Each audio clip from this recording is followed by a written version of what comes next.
الحمد لله رب العالمين والعاقبة للمتقين والصلاة والسلام على رسوله محمد وآله وأصحابه أجمعين۔ انتہائی قابل احترام صدر ملی یکجہتی کونسل پاکستان جناب ڈاکٹر ابو الخیر صاحب، سیکرٹری جنرل ملی یکجہتی کونسل پاکستان جناب لیاقت بلوچ صاحب، دیگر قائدین ملی یکجہتی کونسل پاکستان،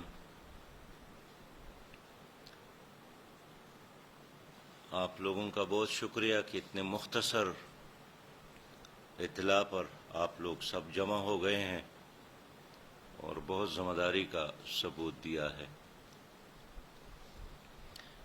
محترم صدر صاحب نے جو گفتگو رکھی ہے وہ بہت جامع اور توازن اور اعتدال کے ساتھ ہوئی ہے۔ انہوں نے بہت اچھی رہنمائی فرمائی ہے۔ اس واقعے کے فوراً بعد میں نے ڈاکٹر ابو الخیر صاحب سے بھی رابطہ کیا، جناب مفتی منیب الرحمان صاحب سے بھی رابطہ کیا، اور سرکار میں سے شیخ رشید وزیر داخلہ ہے اور پرویز خٹک دونوں سے رابطہ کیا، اور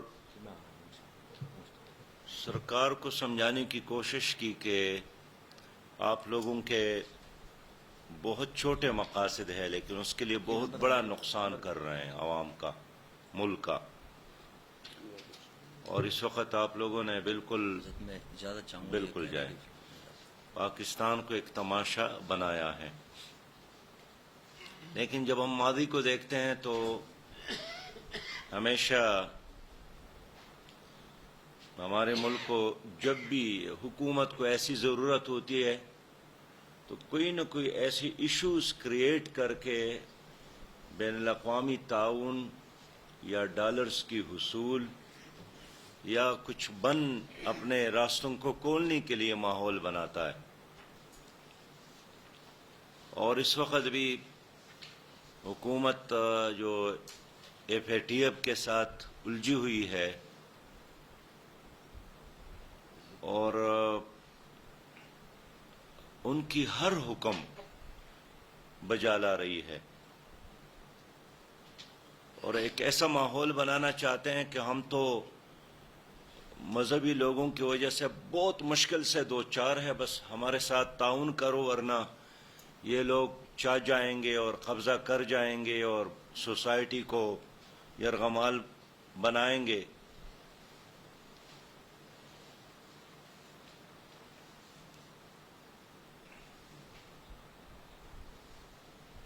تحفظ ناموس رسالت کے حوالے سے کاش اگر حکومت پاکستان اپنی ذمہ داری پوری کرتی تو شاید کسی کو خود کوئی اقدام کرنے کی ضرورت ہی نہ ہوتی، لیکن جب حکومت پاکستان خاموش رہتی ہے، تماشائی بنتی ہے، تو پھر فرد ہو یا عوام ہو یا کوئی جماعت ہو وہ ضرور آگے بڑھتی ہے اور جتنے ان کی صلاحیت یا سمجھ یا سوچ ہوتی ہے اس کے مطابق کارروائیاں کر جاتی ہے۔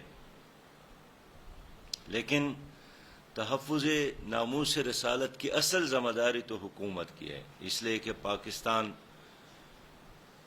کی جو حکومت ہے وہ اس کو عوام کی ترجمانی کرنی چاہیے، ہمارے آئین کا بھی تقاضا ہے، ہمارے دین کا بھی تقاضا ہے، اور امت محمدی صلی اللہ علیہ وسلم کا بحیثیت مجموعی بھی یہی ذمہ داری ہے۔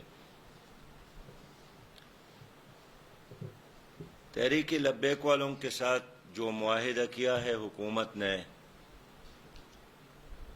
اس میں بھی باقی سیاسی جماعتوں کو، دینی جماعتوں کو، مذہبی جماعتوں کو اعتماد میں تو نہیں لیا تھا، بس خود ہی آپس میں بیٹھ کر ایک معاہدہ کیا اور اسمبلی میں اس ایشو پہ بات کرنا، فرانس کے سفیر کو ملک سے نکالنا، اور اس پہ ان کے خود اپنے دستخط موجود ہیں، لیکن ابھی وہ 20 اپریل آیا بھی نہیں ہے کہ انہوں نے ایک ایسا ماحول بنایا، اس میں گرفتاریاں بھی ہو گئی ہے، اس میں پارٹی پر پابندی بھی لگائی گئی ہے. پھر یہ ہے کہ ان کے مرکز پہ جو حملہ ہوا ہے اور تشدد دونوں طرف سے ہوا ہے، اس نے پورے ملک میں ایک اشتعال پیدا کیا ہے جو ہمارے لیے، ملک کے لیے، قوم کے لیے کسی لحاظ سے فائدہ مند نہیں ہے. سفیروں کا نکالنے کا مطالبہ پہلی بار بھی نہیں ہوا ہے. انڈیا کے سفیر کو نکالنے کا ہم نے بارہا مطالبہ کیا ہے. ہمیشہ بڑے بڑے جلوس ہوتے ہیں کہ انہوں نے کشمیر میں ظلم کیا ہے، اس کے سفیر کو نکالا جائے، تعلقات کو ختم کیا جائے. ڈنمارک میں واقعہ ہوا تھا تو بھی یہی مطالبہ آیا تھا. لہذا یہ پہلی بار نہیں ہوا ہے. تو آج کے اجلاس میں آپ لوگ بھی اپنی آراء کا اظہار کریں، لیکن ہمیں بیشت مجموعی اس تشدد کی مذمت کرنی چاہیے. حکومت نے جو وعدے کیے ہیں اس کو پورا کرے، اس لیے کہ خود ہی اس پر دستخط کیا ہے. اور جو واقعات ہو گئے ہیں جس میں قیمتی جانیں ضائع ہو گئی ہیں، اگرچہ میڈیا میں پوری طرح تفصیلات تو نہیں آئی ہے، لیکن بہرحال یہی بات لوگوں کے علم میں ہے کہ کچھ لوگ مرے ہیں.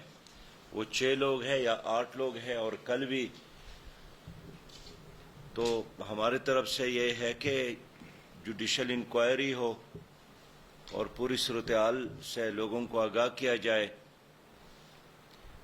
جو بھی گناہ لوگ گرفتار ہے اس کو رہا کیا جائے. اور کسی پارٹی پر پابندی لگانا یہ حکومت کا کام نہیں ہے.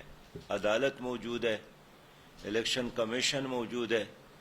حکومت کے ساتھ تو ایک سیاسی مقابلہ ہے. حکومت تو ایک پارٹی ہوتی ہے، اور اپوزیشن میں جو بھی جماعت ہے اس کے مد مقابل ہوتی ہے. اس لیے یہ کام بھی الیکشن کمیشن کا ہے، سپریم کورٹ کا ہے. کل 4:30 بجے میرے مفتی منیب الرحمان صاحب سے بات ہوئی. ان کے برادر خرد وفات پہ ہو گئے، تعزیت بھی کی. جی بڑے بھائی. تو اس وقت اس موضوع پر بھی بات ہوئی، لیکن انہوں نے کوئی ہڑتال کا اندیہ نہیں دیا کہ ہم کوئی. لیکن پھر 11 بجے، مجھے تو 1 بجے پتہ چلا کہ 11 بجے انہوں نے پھر ہڑتال کا اعلان کیا. پھر اس طرح پھر ہمارے لوگوں نے ہمیں بتایا کہ مولانا فضل الرحمان صاحب نے بھی 11 بجے پھر پریس کانفرنس کی، انہوں نے بھی اس پہ بات کی. تو ہم نے بھی ان کے ہڑتال اور ان کے مطالبات کی حمایت کی کہ جو بھی ان کے مطالبات ہے. ظاہر ہے جو پہلی پریس کانفرنس مفتی منیب الرحمان صاحب کی میں نے خود سنی ہے، اس میں ایک اعتدال اور توازن اور دلیل کے ساتھ بات تھی. تو کل ہم نے پھر 1 بجے ان کے اس اعلان کا بھی سپورٹ کیا. اگرچہ میں نے ان کو کہا تھا کہ آپ جو بھی تجویز رکھتے ہیں مناسب یہی ہے کہ دینی جماعتوں کے ساتھ اس کو شیئر کر لے. اگر آپ اپنی مسجد سے کوئی اعلان کرتے ہیں، کوئی اور مدرسے سے اعلان کرتے ہیں، کوئی اور ممبر سے اعلان کرتے ہیں، تو اس سے ہمارے دینی جماعتوں کا جو ایک اجتماعی ویژن ہے اور اجتماعی وزن ہے وہ سامنے نہیں آتا ہے. لیکن بہرحال انہوں نے 11 بجے مناسب سمجھا اور فوری طور پر اعلان کیا ہوگا. آج بہرحال اس پہ پھر تقریباً کوئی 12:30 بجے جو یونینز ہے مختلف بازاروں کے، چیمبر آف کامرس والوں کے، تو انہوں نے آپس میں مشاورت شروع کی کہ اس طرح مذہبی جماعتوں نے اپیل کیا ہمیں کیا کرنا چاہیے کیا نہیں کرنا چاہیے. تو انہوں نے واٹس ایپ پہ اور اپنے گروپ میں اس پہ مشاورت کی، اور کچھ کا یہی تھا کہ کیا جائے، کچھ کا یہی تھا کہ نہ کیا جائے.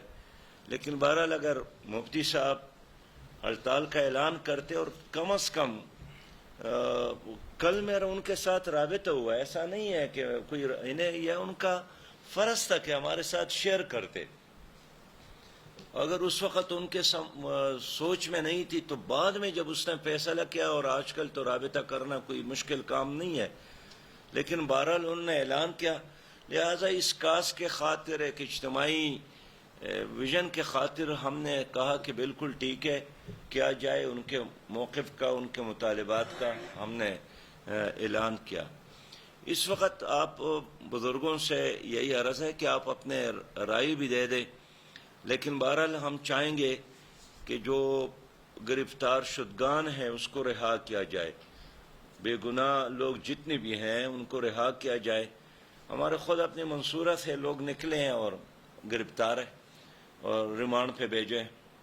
اس طرح بہت سارے علماء کرام ہیں، بازاروں میں گئے ہیں، داڑھی اور پٹکے والی جس کو بھی پکڑا ہے اس کو گرفتار کیا ہے۔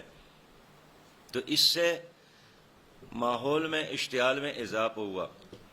باقی ایمان کا تقاضا تو یہی ہے کہ جس ملک میں نبی مہربان صلی اللہ علیہ وسلم کی توہین کا ارتکاب ہو جائے اس ملک کے حوالے سے حکومت پاکستان اپنے پالیسی وعدے کر لے، ان کے سفیر کو نکالے، ان کے ساتھ تعلقات کو ختم کر لے، اس کے ساتھ تجارت کو ختم کر لے۔ یہ نہیں ہو سکتا ہے کہ کہیں سرکاری سرپرستی میں کوئی توہین بھی کرے اور ہماری سرکار اس سے پھر رابطہ بھی رکھے۔ یہ ٹھیک ہے، ہر ملک میں کچھ دیوانے اور پاگل لوگ موجود ہوتے ہیں، اگر کوئی انڈیویجول کوئی کام کرتا ہے تو پھر بھی حکومت کی ذمہ داری ہے کہ ان کو کنٹرول کرے، اس پر ہاتھ ڈالے، اس لیے کہ بین الاقوامی قوانین بھی انبیاء کی توہین کی اجازت نہیں دیتا ہے۔ لیکن اگر کوئی بحیثیت حکومت جس طرح فرانس نے کی ہے، پھر حکومت پاکستان سے ہم یہی ضرور مطالبہ کرتے ہیں کہ اس پر بالکل سرکاری موقف کا اظہار ہو۔ ہمارے لوگ کہتے ہیں کہ اس کے ساتھ تجارت، ہماری تجارت ہے اور دوستی اور یاری ہے وہ صرف نبی مہربان صلی اللہ علیہ وسلم کی وجہ سے ہونی چاہیے۔ یہ نہیں ہو سکتا کہ ایک آدمی ہمارے دین کے ساتھ دشمنی بھی کرے، نبی کریم صلی اللہ علیہ وسلم کی توہین بھی کرے اور ہم ان کے ساتھ تعلقات بھی رکھے اور تجارت بھی کرے۔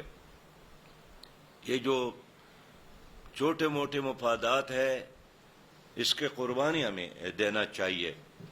تو یہ 5-6 ہمارے یہ ہے کہ تشدد کی مذمت، حکومت اپنے وعدہ کو پورا کرے، جوڈیشل انکوائری، بے گناہ گرفتار شدگان کی رہائی، اور جو پابندی لگائی ہے یہ حکومت کا کام نہیں ہے، اس کو واپس لے لیں، ہمیں اپنی بات مکمل طور پر کرنی چاہیے۔